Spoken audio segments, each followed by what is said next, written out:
This week, we explore Sault Ste. Marie with Captain Harold Gravatt of Gone Fishing Charters. In these parts, nobody knows walleye better. Harold's got some key tips and techniques on finding them and getting them to bite. We'll also get a huge assist from our Garmin LiveScope as we show you just how effective this technology can be. And while the goal may be walleye, that doesn't mean there aren't a few surprises in store.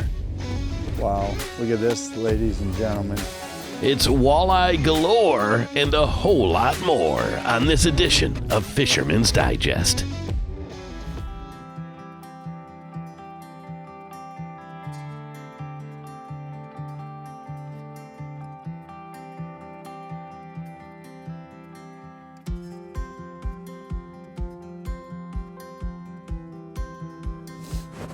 Fish on. Yeah. That was crazy, Harold. See them to go to the bottom? Oh yeah, they followed that right up. Show that one off, Harold. That is a seriously nice Sault Ste. Marie walleye. Hey everybody, John Bergsman here with Captain Harold Gravatt from Sault Ste. Marie. We're out here a little bit on Lake George today. We're sniper fishing with Harold using Garmin LiveScope to identify great walleye, cast right to them. Bam! Stay tuned for an awesome show. Fish. Catch it right on top of him. I catch it right on top of him and he hit it on the way down. I heard that. Harold goes, oh, they're right out there. And I said, cast at them. This is so much fun. So guys, if you're not LiveScope fishing, at least sometimes, you are just missing an opportunity. Because oh wow. Oh wow. Welcome to Sault Ste. Marie, Michigan, buddy. That, like I said, I missed a big one out there earlier. I said, that, Harold? That's a Salmo slick shad, and that is a monster.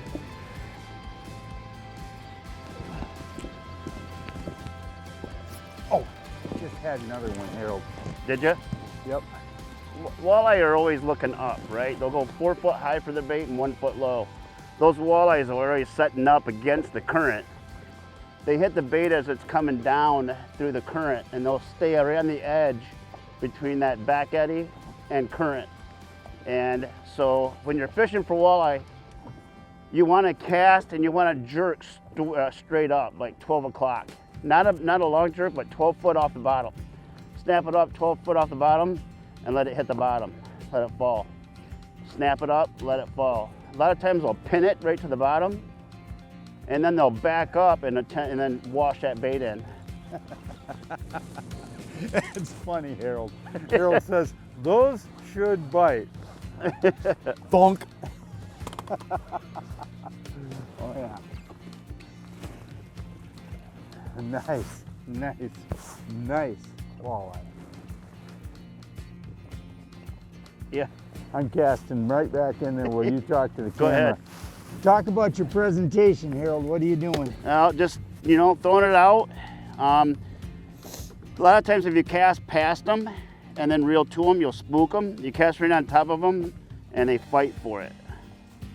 And a lot of times when you land right on top of them, they'll run. You'll see them do like a 180 and run probably 10 feet and they realize that was a smelt. They turn around, come back and pound it. And that's why the LiveScope is so important, because on the LiveScope grid on your screen, Harold, it gives you the distance away from the boat that those fish are, right? Yes, it does. So I'm gonna switch colors because I started with a perch and Harold started with the white smelt, and that we're using the Salmo slick shad. And I caught a nice smallmouth and missed a fish, but he's caught 3 walleyes, our target species, and so I think they are keying in on the smelt. So I've gone to the white. Let's see if it puts a walleye in the boat. Fish. They should bite. Yep, they did. Another dinner fish. Oh yeah. No complaints there, No, right? let me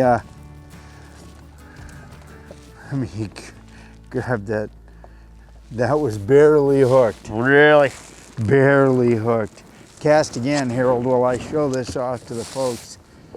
I want to talk about these fish while Harold catches you another one, because these fish here are so flipping clean. Beautiful, beautiful walleye. And you can see, Brett will show you. I mean, this is part of the experience, Harold, of fishing up here, isn't it? Yeah, it is. Clean water, beautiful scenery. I mean, the St. Mary's River and Lake George offer some of the best, most scenic experience fishing out there. And these fish are fantastic to eat. They are so, so clean. We've released 2 of them because they were too large. But those are the kind of fish you want to have. Those are the kind of fish you want to catch. And we're practicing selective harvest. So when you come up here to the Sault Ste. Marie area, it's a year-round fishery for bass, walleye, and some of the guys fish for perch really heavily in the fall and of course through the ice here on Lake George. But if you're a bass fisherman and a walleye fisherman, there is sometimes no better place to be than casting the weed flats and the river edges in the bays here in the greater Sault Ste. Marie area.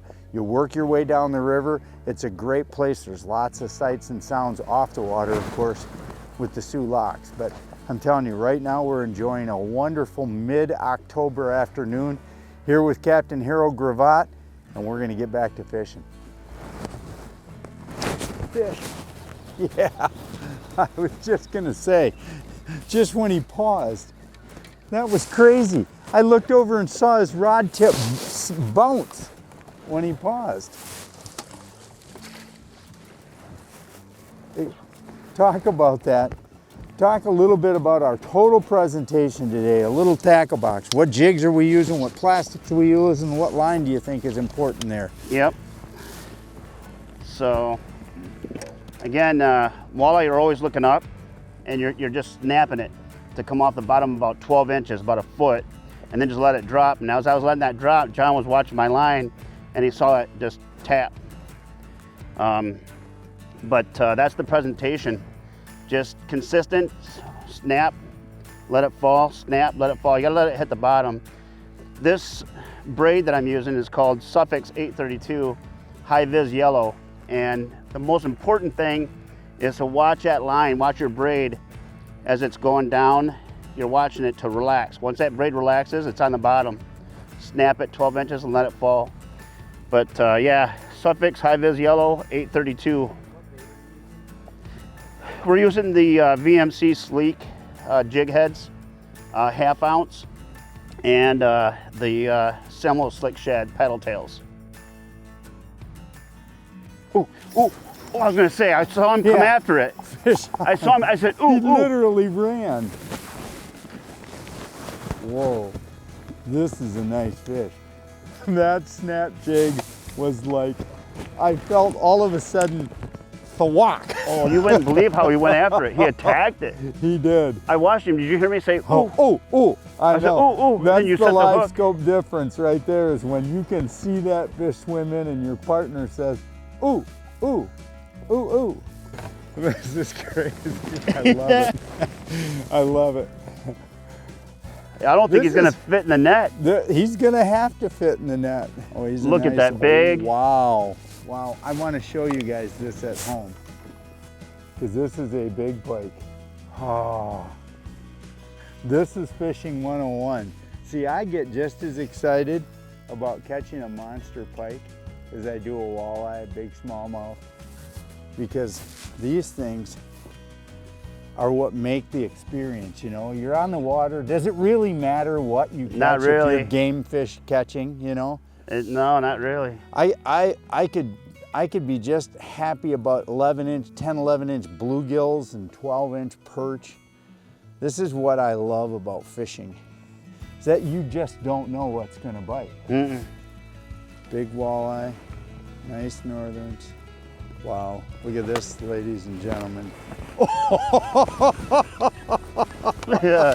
That is a monster. That is. when the hook is in there too. Guys, that right there is a monster. I want to measure him because this is one of the bigger pike I've ever caught, and I've caught a lot of big pikes. Holy moly, 35. 35 inch. Let's get this girl back in. And this is the key here, is we're gonna normally revive him, but in the fall, those fish are super fresh. You don't need too much to get them revived. Yeah, Harold catches like an 8-pound walleye. I catch at least a 16, 15, 16-pound northern. We got 4 beautiful walleyes for dinner. Smallmouth bass, we're gonna keep fishing. It's not even 11. Fish? Slow roll. Just slow rolled it. Hit the bottom, popped it once, and just spun my reel super slow. Really? Huh? I changed my cadence. We couldn't catch these fish, so oh, he's a nice one. I'll show the world this one. Wow. So look at this. We're gonna show you where this bait is. And I'll talk to you about how an adjustment I did, and there's lots more out there, so Harold's gonna go catch one while I'm talking. Guys, look at where that bait is. Completely engulfed. So what we've been doing all day, same slick shad, awesome, awesome fish. What we've been doing all day has been snap jigging. Well, we're to 11:30, 12:30 in the afternoon. We have some fish out there, and so I casted to them and thought maybe just a slow tumble roll on the bottom will trigger a bite. So I let it hit the bottom, popped it once, just started turning my reel. Man, I didn't turn my reel 5 times, and that fish came in and just dead weight. No tick, no nothing, just dead weight, which tells you that presentation change may have made a difference. Sault Ste. Marie, man, I've been coming here for 35 years. It is a phenomenal fishery, just phenomenal. It's underrated. A lot of people struggle here. One of the things you got to do is be patient. Harold and I just cruised this shoreline for a good 10 minutes without ever even making a cast. And you see him up there with the live scope searching for fish. And boy, we came in, all of a sudden, 6-8 marks on the screen, couple of casts, bingo. Fish. Yep. Got that bad boy. I'm kind of right in front of the boat. I know. Right here over my shoulder, Brett. Oh my gosh. He followed me right in. That is so cool. Yeah. Look at the way he took that, guys. And you can see that. Now what we're using today, Harold and both John Goebel, I got to give him a little shout out too. Oh yeah. So we're using this Slick Finesse rig, which is a slick shad by Salmo, and a VMC real sleek jig with a long back thing. Harold, I think that long back hook matters because it gets it back. As you can see, that bait is that hook is 50% back into that plastic. Now, the technique that we're using for these beautiful fish here on the St. Mary's River and Lake George is we're casting and we're snap jigging once we hit the bottom. Now, when you're using live scope, and Harold will show you right there, Brett, show them this group of fish. Right there. That is what we're casting to, and see, what's cool is it lets you see, oh, they're 70 feet out. The arrow on the top indicates where he needs to cast. Harold, while I've got this fish, go ahead and make a cast on those. Those should bite. Without live scope, guys, you would not know where on this flat those fish are. So as we cruise along with the bow mount, we're using the live scope to identify fish. Once we identify them, We make casts on them. You can see your jig float sink right down into the middle of it. One of the keys is also, if you cast too far, reel that jig to them as it's sinking before it gets to, you don't want to come from the backside. You want to land right in the middle of that and then snap it away. That's what triggers the fish. So guys, as you can see, beautiful, beautiful conditions today, northwest wind. So we've chosen some spots tight to the shoreline where that northwest wind can come rolling over the top, but we're not getting bashed with winds. One of the best things about coming to the St. Mary's River system itself is that because of all the islands and all of the back bays, and you have of course both sides of the river with like structures, you're able to fish this body of water under a variety of different wind directions simply by finding the cover spots where you have good structure, some weed cover, and protection from the wind. Now again, today I'll grab this. We're just throwing basically a 7-foot medium axe. You can see the scales all over this from fishing, but just a good basic utility rod, 7-foot medium action, a fast tip, and of course the slick shad and the VMC jig head that we talked about. That's literally all we're doing. One of the keys though, and Harold brought it up, is he's using a high-vis braid and then about 18 inches to 2 foot of a nice fluorocarbon 10-pound test leader. The 832 braid that Harold's using, he claims is very, very important because not only does it cast a long ways and smoothly, but it also allows him to line watch when he's snapping that rod and then letting that jig sink back to the bottom. With a high-vis braid, you can detect those walleyes when they come in and slam your bait. Now I've got the Contra on, he's got the 832. I think the key here is high-vis. You want to be able to line watch when you're fishing this way. Well, my hook sets are free motto has gotten me some fish today. Yeah. I'll tell you what. Well, Harold grabs that. There is nothing better than a competent guide and captain. Harold has done a phenomenal job today of locating and searching for fish and using spot lock, keeping the boat exactly where it needs to be. We're casting straight into the wind, just putting you on fish and putting you in the zone so that you can slowly pick away. Hey, today isn't fast and furious, but look at the conditions we got. Mile-high blue skies. Harold's done an awesome job of creeping up on these fish, and it's all made possible by having that 100-foot radius. And that's the huge advantage of live scope, is you can know exactly where those fish are and then position your boat to be super effective in catching those fish. The St. Mary's River system near Sault Ste. Marie, Michigan offers a diverse and abundant fishery that attracts anglers year-round. This region is known as a world-class destination for walleye, smallmouth bass, and muskie. Depending on the time of year, you're also likely to find salmon, whitefish, pike, and more lurking below your boat or ice shanty. Sault Ste. Marie is also home to great restaurants, an active nightlife, and casino action that all mix perfectly with the warm and welcoming hospitality you can only find in Michigan's UP. Visit the Sulaks, do some shopping downtown, and explore remote hiking trails, miles of sandy beaches, and historic lighthouses. Find out more online at SaultStMarie.com. Hey guys, thanks for joining us today up here in beautiful Sault Ste. Marie, Michigan. Thanks to my friend Harold for taking us out fishing. Had a wonderful day today. Got 8 beautiful walleyes, a trophy northern pike, a wonderful bass. We'll see you next week here on Fisherman's Digest.